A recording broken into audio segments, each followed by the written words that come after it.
Latest updates ఎప్పటికప్పుడు పొందడానికి big TV WhatsApp channel follow అవ్వండి. లింక్ డిస్క్రిప్షన్ లో ఉంది. ఏపీ శాసన మండలిలో వైసీపీకి ఎదురులేని బలం ఉంది. మూడింట రెండంతల బలం ఉన్న ఆ పార్టీ కూటమి ప్రభుత్వం ప్రవేశపెడుతున్న బిల్లులు అడ్డుకోలేకపోతుంది. శాసనసభలో 11 మంది సభ్యులతో చేయగలిగింది ఏం లేదని బాయ్కాట్ పేరుతో జగన్ చేతులెత్తేశారు. మండలిలో బిల్లులు పాస్ అవ్వకుండా అడ్డుకోవడానికి తన సైన్యం సరిపోతుందని ధీమాగా కనిపించారు. అయితే అక్కడ కూడా సీన్ అంతా రివర్స్ అవుతోంది. బిల్లులను అడ్డుకోలేకపోతుండడంతో మండలిని కూడా బాయ్కాట్ చేసే యోచనలు మాజీ ముఖ్యమంత్రి ఉన్నారట. అంటే తాము సభలో లేకుండా బిల్లులు పాస్ చేయించుకున్నారని ప్రచారం చేసుకోవాలని భావిస్తున్నారా?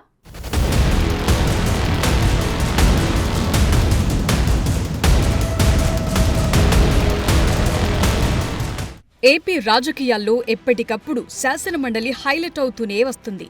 అసెంబ్లీలో ఏ బిల్ పాస్ అవ్వాలన్నా మండలిలో ఆమోదం పొందాలి. అది ప్రభుత్వం మారినప్పుడల్లా అధికార పక్షానికి తలనొప్పిగా మారుతుంది. సాధారణంగా 5 ఏళ్లు పాలనలో అధికార పక్షానికి మండలిలో ఆధిక్యత పెరుగుతుంది. అదే తరువాత వచ్చే ప్రభుత్వానికి బిల్లులు పాస్ చేయించుకోవటానికి ఇబ్బందిగా మారేది. అప్పట్లో తెలుగుదేశం అధికారంలోకొచ్చిన తొలినాళ్లలో ముఖ్యమంత్రి ఎన్టీఆర్ మండలిలో కాంగ్రెస్ ఆధిక్యం కొనసాగుతుండటంతో ఏకంగా మండలినే రద్దు చేయించారు. తరువాత జగన్ అధికారంలోకొచ్చినప్పుడు కూడా అదే పరిస్థితి.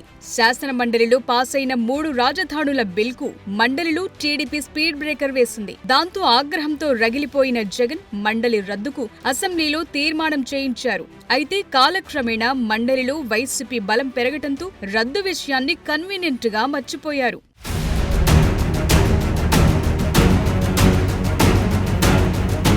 మండలిలో మొత్తం 58 సభ్యులుంటే అందులో 7 మంది నామినేటెడ్ నేతలతో కలిసి వైసీపీకి 39 మందున్నారు. టీడీపీ జనసేన కూటమికి కేవలం 10 మంది మాత్రమే ఉన్నారు. ఇండిపెండెంట్లు 4, పీడీఎఫ్ సభ్యులు 2 వారిలో అత్యధికులు తనకు నమ్మిన బంట్లే అని జగన్ భావిస్తున్నారు.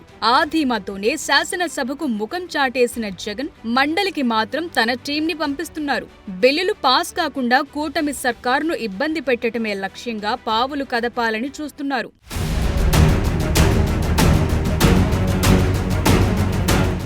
అయితే జగన్ ఆలోచనలు బూమరంగ్ అవుతున్నాయి. నమ్ముకున్న సభ్యులు ఆయన్ని నట్టేటా ముంచుతున్నట్టు కనిపిస్తోంది. సంఖ్యాబలం ఎక్కువగా ఉన్న మండలిలో ప్రభుత్వ బిల్లులు నిరాటంకంగా పాస్ అవుతుండటం వైసీపీ వర్గాలకు పెద్ద షాకే ఇస్తోందట. అసెంబ్లీలో చంద్రబాబు సర్కార్తో నేరుగా ఫైట్ చేయడానికి జగన్ కు ఇగో అడ్డం వస్తున్నట్లు కనిపిస్తోంది. Speaker Ayyanna Patrudu, deputy speaker రఘురామరాజుల్ని అధ్యక్ష అని పిలవటానికి ముఖం చెల్లని మాజీ సీఎం తనకు ప్రతిపక్ష నేత హోదా ఇవ్వటం లేదన్న సాకు చూపిస్తూ శాసనసభను బాయ్కాట్ చేస్తున్నారు. మండలిలో మాత్రం చక్రం తిప్పాలని భావిస్తున్నారు.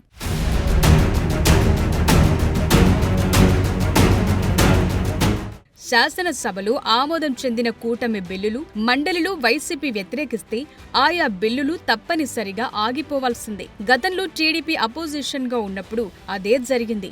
అయితే ఇప్పుడు మాత్రం సీన్ రివర్స్ అవుతోంది.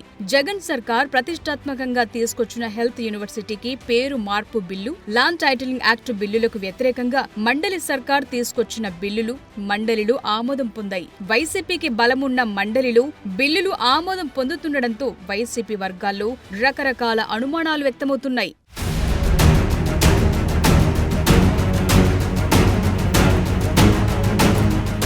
వైసీపీ సభ్యులు కూటమికి మద్దతిస్తున్నారా, లేకపోతే జగన్ కు దూరంగా ఉండాలని నిర్ణయించుకున్నారా? వైసీపీ ఎమ్మెల్సీలు మండలిలో లేకపోవడంతో బిల్లులు పాస్ అవుతున్నాయా?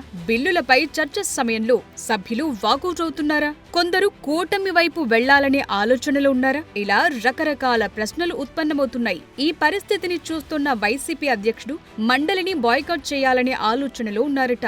తాము సభలో లేకపోవటం వల్లే ప్రభుత్వం బిల్లులు పాస్ చేయించుకుందని ప్రచారం చేసుకోవాలని చూస్తున్నారట. ఆ క్రమంలో వైసీపీ శాసన మండలిని కూడా బాయ్కాట్ చేస్తే పూర్తిగా చేతులెత్తేసినట్లవుతుందన్న అభిప్రాయం వ్యక్తమవుతోంది.